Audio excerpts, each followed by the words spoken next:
अब देखते हैं हम लोग बडिंग क्या होते हैं। आप लोगों ने पढ़ा होगा कि छोटे छोटे से ऑर्गेनिज्म होते हैं जिसको हम यीस्ट कहते हैं। यीस्ट जो है वो सिर्फ और सिर्फ माइक्रोस्कोप से आप उनको देख सकते हैं। ये ग्रो करते हैं। These grow and multiply every few hours if sufficient nutrients are made available to them.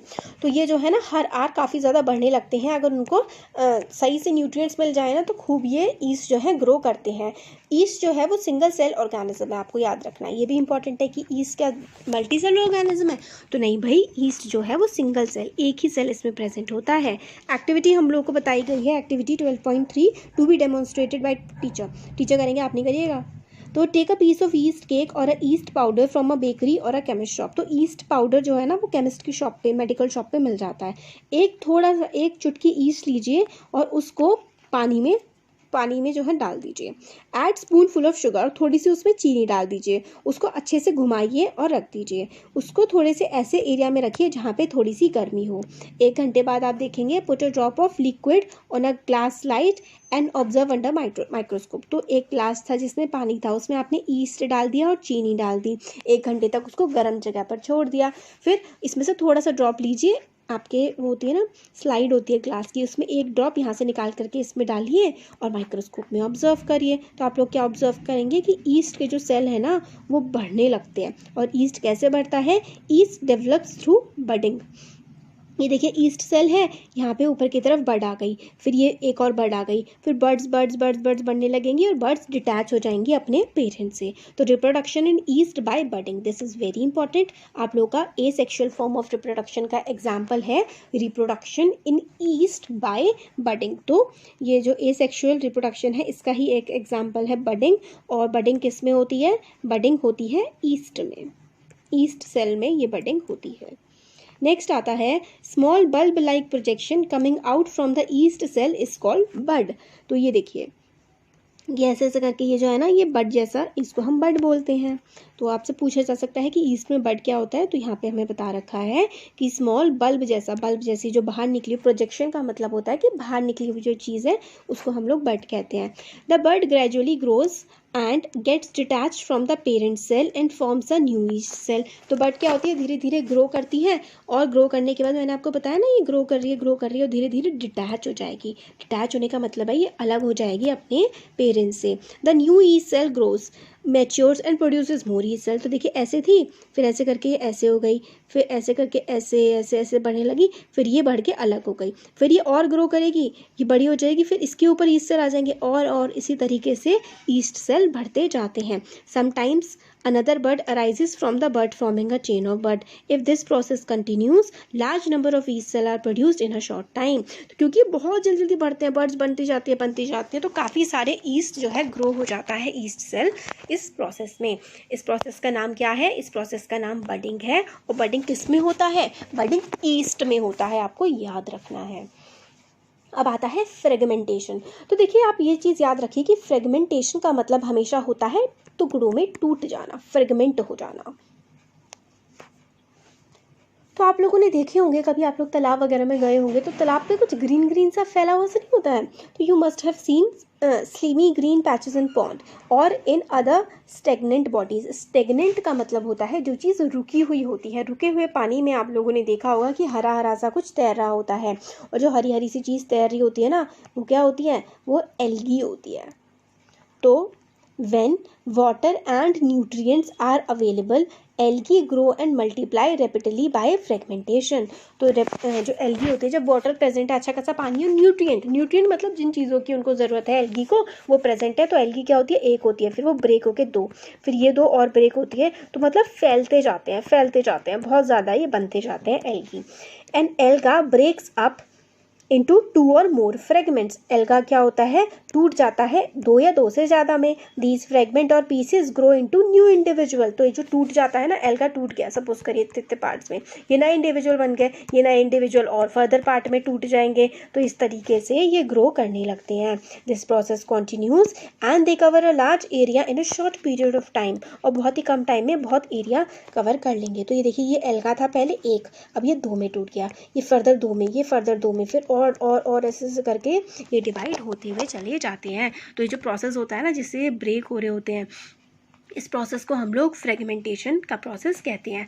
अब आता है स्पोर फॉर्मेशन। चैप्टर 1 में भी हम लोगों ने देखा था कि जो फंगस होती है वो बेड पे लग जाती है, ब्रेड पे ऊपर ना वाइट ग्रे ग्रीन गंदी सी लगती है, वो फंगस लग जाती है। Grow from the spores which are present in the air, तो हवा में कुछ स्पोर्स होते हैं, वो ब्रेड पे आकर के बैठ जाते हैं और वो ग्रो करने लगते हैं। तो फिर observe the spore in the cotton like mesh on the bread, तो ब्रेड पे आप एक्टिविटी 1.2 में ये था कि आपको ब्रेड को गीला करके छोड़ देना है, तो आप देखेंगे कि उस पर फंगस लगने लगती है। तो when spore are released they kept floating, तो स्पोर्स जो है जब हवा में पहुंच जाते हैं ना, तो ये देखिए ये इस तरीके से स्पोर्स होते हैं, ये हवा में जब पहुंचते हैं ना, क्योंकि बहुत ज़्यादा हल्के होते हैं ना, तो ये ऐसे ही तैरते रहते हैं, काफ़ी लाइट होते हैं और काफ़ी दूर दूर तक ये चले जाते हैं। Spores are asexual reproductive bodies, तो जो स्पोर फॉर्मेशन है ये भी एसेक्सुअल है, अकेले ही ये रिप्रोड्यूस करते जाते हैं।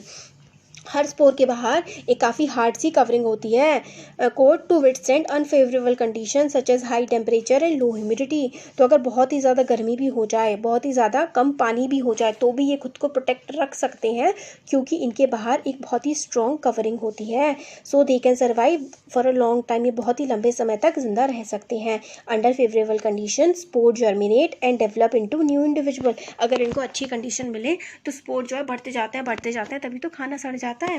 प्लांट्स सच एज मोज and ferns also reproduced bye means of spores, तो कुछ प्लांट्स है जैसे कि मोज एंड फर्न, तो मोज एंड फर्न भी क्या है, स्पोर्स, अपने स्पोर डाल देते हैं और उनको अच्छी कंडीशन मिलती है तो ये खूब ज़्यादा फैल जाते हैं। तो स्पोर्स एंड फर्न्स किस तरीके से रिप्रोड्यूस होते हैं, ये स्पोर फॉर्मेशन के थ्रू रिप्रोड्यूस होते हैं। तो ये चीज़ बहुत ज़्यादा इंपॉर्टेंट है। स्पोर फॉर्मेशन हो गया हमारा, और फिर फ्रेगमेंटेशन, बडिंग, ये एसेक्सुअल फॉर्म ऑफ रिप्रोडक्शन के एग्जाम्पल हैं। बडिंग और फ्रेगमेंटेशन और स्पोर फॉर्मेशन, ये क्या है, एसेक्सुअल रिप्रोडक्शन। अब स्ट्रक्चर ऑफ फ्लावर पहले पढ़ा हुआ है, पिछली क्लास में पढ़ा था 6th क्लास में। You know that flowers are the reproductive part of plant, थोड़ी देर पहले भी हमने देखा था कि जो फ्लावर होता है, थोड़ी देर मतलब पहले वीडियो में, फ्लावर में ना, फ्लावर जो होता है वो रिप्रोडक्टिव पार्ट होता है प्लांट का।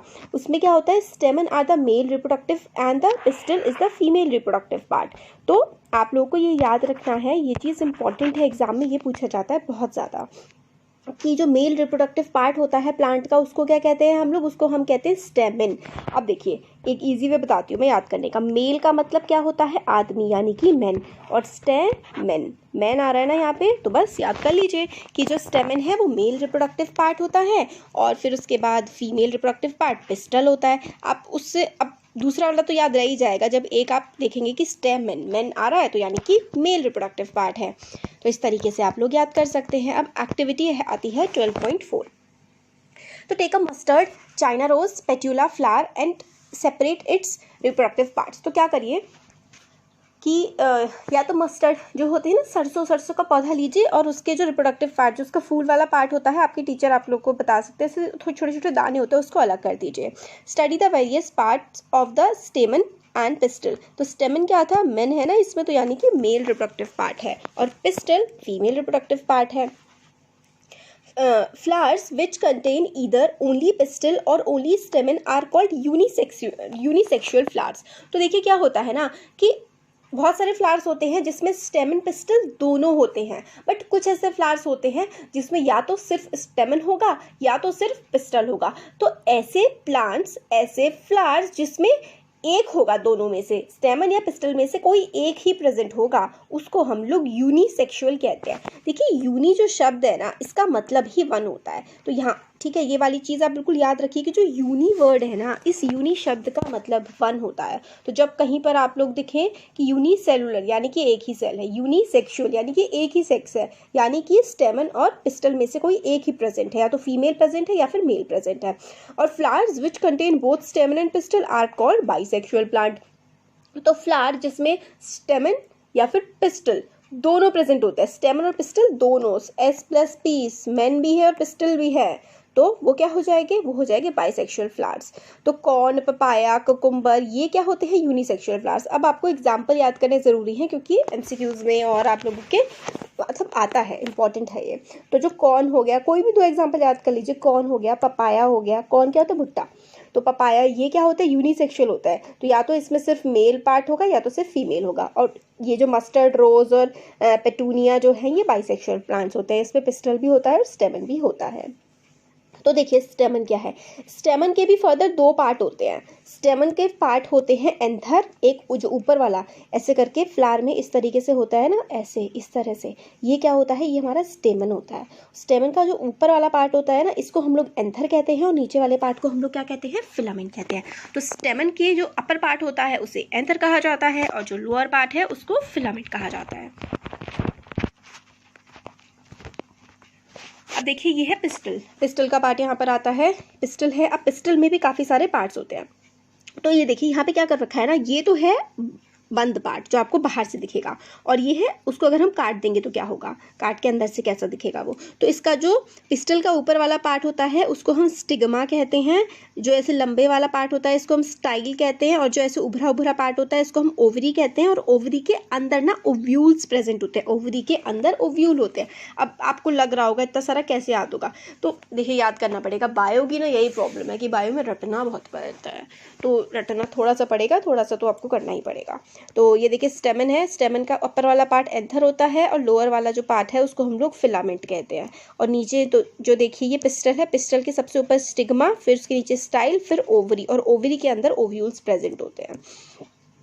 अब यहाँ पर आइए, तो ये हो गया हमारा। तो बोथ